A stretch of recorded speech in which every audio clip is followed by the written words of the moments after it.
What's going on, everyone? Jeremy here from The Quartering, and I've got a spicy story I've been following in terms of what's going on with Twitter on the global stage as well as here on the local stage. One of the things that allows a lot of these social media platforms to survive and thrive are things like Section 230 here in the United States. Section 230 essentially, I'm oversimplifying, but essentially allows platforms who act as a platform to receive immunity from any kind of legal proceedings based on something that somebody posts on said platform. Meaning, hey, if you have a public park, and somebody does something stupid in the park, it's not the park's fault. I don't know if that's a great analogy, but you're all wonderful, smart, beautiful people, so you get it. And around the world, there's similar, immunities afforded to social media networks, in part because it's truly required. But the things get muddy when these social media networks start acting like publishers instead of platforms. The difference is clear. When you have editorial insight, when you have a clear bias, it is my opinion that you're acting as a publisher. Sometimes these platforms act as publishers by omission, by banning certain content, not necessarily producing it, but forbidding certain disparaging content. We saw that with the laptop content, with the New York Post here in the United States. Things get muddy, but today, Twitter was dealt a huge blow in having its immunity stripped. And before I get into that, huge shout out to this video sponsor, BlueBlox.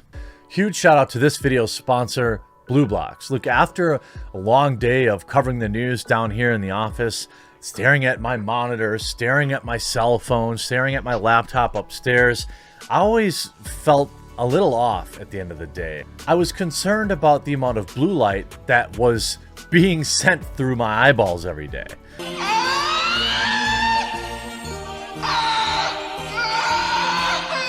Blue light damages our eyes and leads to digital eye strain. Symptoms of digital eye strain are blurred vision, headaches, dry, watery eyes, and more. BlueBlox was created to fix this problem and block out the light with high-quality lenses. Unlike other types of blue light glasses, BlueBlox are evidence-backed and made under optics laboratory conditions in Australia. They have over 40 stylish frames, come in prescription, non-prescription, and readers, so they have frames for every need. Go to blueblox.com/thequartering and use promo code THEQUARTERING at checkout to get 20% off and enjoy free shipping on orders over $115. Get your energy back, sleep better, and block out the unhealthy effects of blue light with BlueBlox. That's BLUBLOX.com/thequartering, or just click the link below and make sure to use code THEQUARTERING to get free shipping worldwide and enjoy free shipping on all orders over $115. All right, definitely check them out. Now, in the United States, there's been a battle kind of brewing, whether it's through Ron DeSantis in Florida with allowing civil citizens to sue these organizations for up to $10,000 or something like that. Here at the federal level, we have a plan to hold big tech accountable. You can see this. Twitter, Google, and Amazon are getting away with conservative censorship. Now, that's been the party line, or that's been kind of the most obvious form of censorship. But I don't want this to be, and it shouldn't be, a Republican or Democrat thing. Everybody should agree that if we're going to allow these super huge mega corporations like Twitter and Google to have legal immunity, to have this much influence over our culture, then we need to be very strict about Section 230, and it probably needs to be revised. There have been numerous occasions where, in my opinion, Google, Twitter, and Facebook have acted exactly as publishers, whether it is a partisan ban or it's certain ways that we've seen them handle information with public health information, all sorts of stuff like that. These platforms increasingly act and interfere with the existing content on their platforms. You can see House Minority Leader Kevin McCarthy in California unveiled plans over the weekend to hold big tech companies accountable for what he described as conservative censorship. For what he called conservative censorship, and anti-competitive practices. In a letter to fellow Republicans on Sunday, McCarthy outlined plans that would curb existing legal protections for companies like Twitter if they censor content, while making it easier for state attorneys generals to bring antitrust actions against tech behemoths like Google and Amazon if they break the law. I've long been very concerned, as I'm sure many of you are, with the amount of power that a company like Google carries in our election process, for example. For the sake of preserving free speech and a free economy, it's time big tech faces music, McCarthy said. House Republicans are ready to lead. The GOP leader pointed to 2018 when conservative figures such as Devin Nunes and Donald Trump were, quote, shadow banned on Twitter, while Google search results for California Republicans compared them to the bad guys from WW2. These things are not accidental. It's just like what Google does with the autofill feature. Remember when you could like type in Hillary Clinton and then you would space and it was like all good news, and then it was like Donald Trump space and it was all bad news. It was so obvious. And again, I don't like that this is partisan. I don't think it should be. His plan will be introducing this week alongside a bunch of other politicians. Republicans have been arguing that social media companies like Twitter and Facebook should instead be treated more like newspapers because their history of censoring posts based on their messaging is more akin to editorial decision-making than simple enforcement of site rules. This I 100% agree with, and I really hope that there are people on the other side of the aisle that are willing to stand up for us. Look, I understand that corporations don't have to live by the First Amendment per se, especially global ones, but when you have legal protections, this is something that can be leveraged to get more fair treatment of people.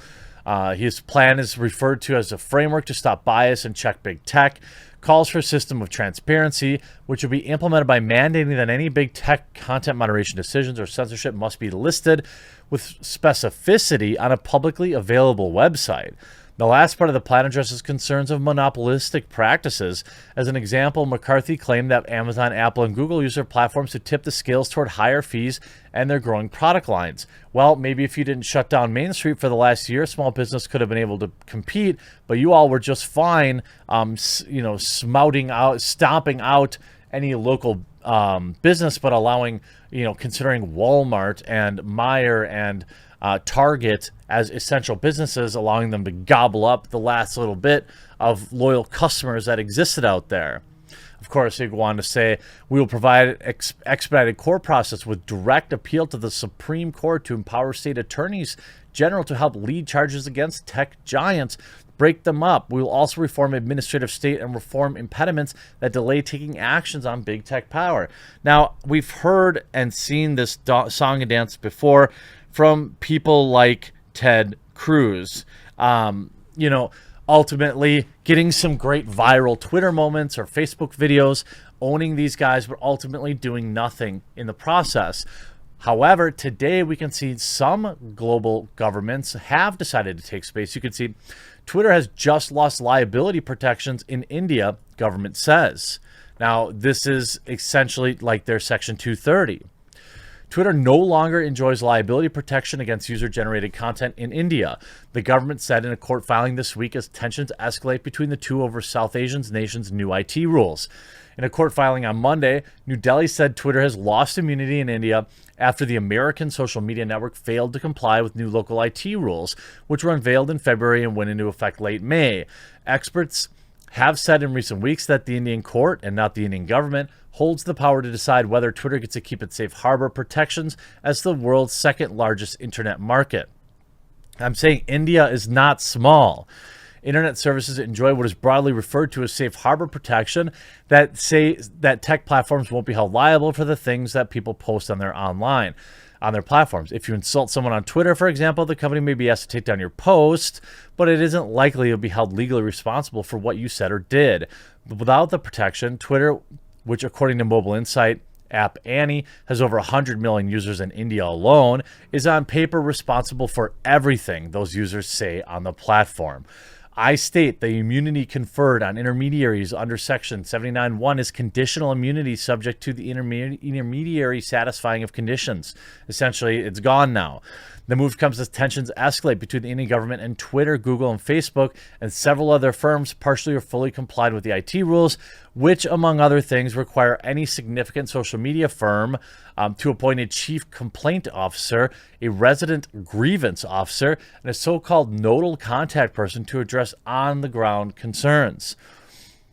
India is doing what the United States should be doing. And the fact that we're talking about technology companies like Twitter and Google and Facebook being at battling with governments essentially puts them on a similar playing field. And that isn't okay. We let these companies get so gigantic that they have way too much control on the free flow of information worldwide. And of course they're using it in an evil way. Of course they are. Of course they're selling all of our data. Of course they are. Now I'm hoping that while this stuff with India does seem kind of on a personal level, I'm hoping that other countries will take note and start pushing back against big tech, whether it be for censorious reasons or just simply, as I've put it, honoring not acting like a publisher. And I think that they have been for many years, whether it's manipulating the algorithm, whether it's shadow banning, whether it's autocomplete, whether it's manipulating the search results. These are all things that these companies are doing that, to me, would maybe one or two of them might not independently qualify as them acting like a a publisher, but when you combine all of the things that they're doing, it absolutely is. So I support India in this action, absolutely, and I hope that the United States and other countries start taking a look at just how much power we let these social media networks have. I hope you enjoyed this video, and if you did, please do click that red subscribe button down below the video. It'll be the only way you find my videos each day, since Google does not send out much notice. I would greatly appreciate it. We'll talk to you again real soon.